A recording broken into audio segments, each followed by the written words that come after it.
Guys, magandang tanghali. O, bigay mo kay Ate Bisyang mo, dali, kay may ginagawa ako. Ano yan? Mayroon akong ipapakita sa inyo, guys. Alaga ng aking mga anak. Ha?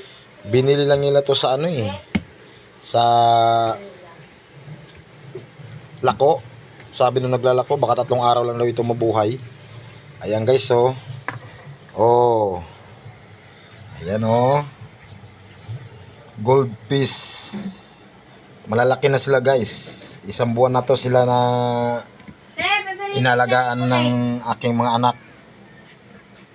Ayan, oh, malalaki na sila, oh. Tapos ang niliksi pa. Malikot na nga sila masyado, eh. Pag sa umaga, pag pinapakain ko. Saan? Saan?